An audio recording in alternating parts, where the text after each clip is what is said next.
You're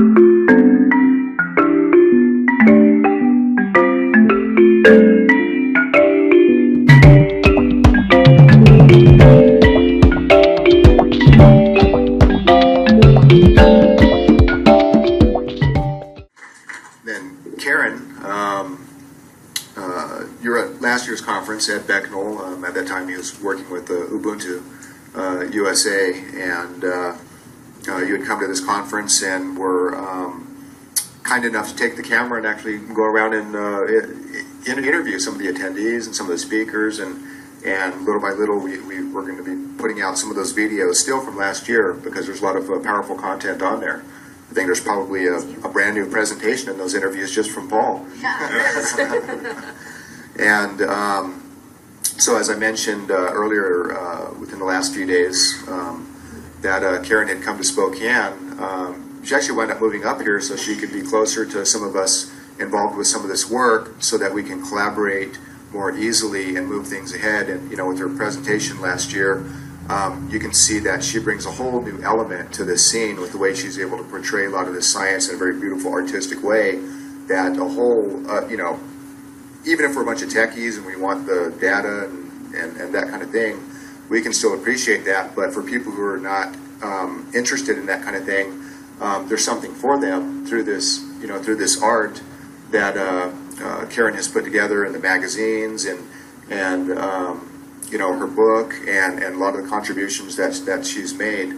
And she's really a team player.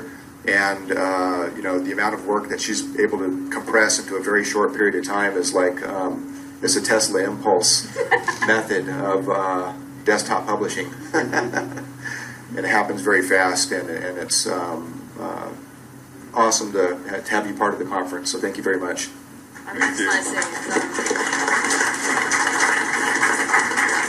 Having come up here and working with Aaron, it's actually, we work really well together. We just flow very nicely, and if I go into hyper mode or he goes, we just kind of have a glass of wine and sit and we just power through things. And it's been a pleasure to co-create and play together. So I'm very much appreciative. I was going to say something for some of you who know. A couple years back, I went to Jerry's conference in Bulgaria, and I had the pleasure of interviewing all the scientists.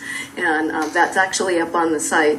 And what you can do is actually, if you want to learn more about water, is go to some of those interviews, because the interesting thing, it's one thing to sit and listen to all the PowerPoints, but to have a personal interview with some of these guys makes it very intimate, and you'll learn about all the properties and the chemistry and the light and the magnetism and all those things that you don't think about water. So I really deeply invite you to do that. I've had the pleasure of covering water conference and have 4 magazines on water. Jerry has very much guided me and been an influence to me, and I'm very grateful for that.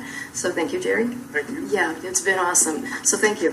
And where can people find these interviews exactly? If you go to Jerry's site or my site, Science to Sage, you'll find the interviews for the Water Science Conference. So there's links in the magazine, through Science to Sage, the water issues that they can... And I'll put it this way, you can also go online, the magazine I did for Aaron, on the link on Jerry's site has the link. So there's also a live link on the iIssue site. So you can go and find the links for that. And then I'll make sure when I go back tonight, I'll add all the other water magazines, so you can actually learn a ton about water.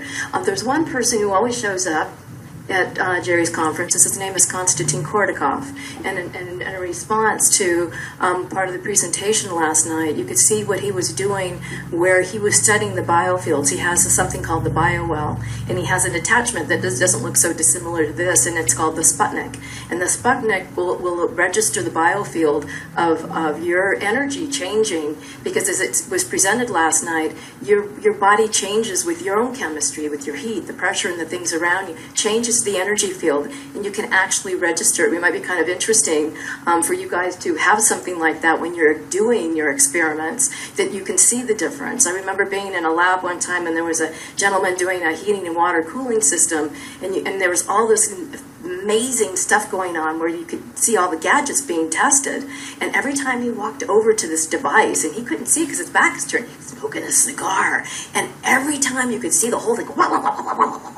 and he can't see it, but it's obvious that everything affects the environment. And so there's things you may not think about when you're trying to do things that actually do have a huge effect. So I just thought I'd put that out. Thanks, Karen.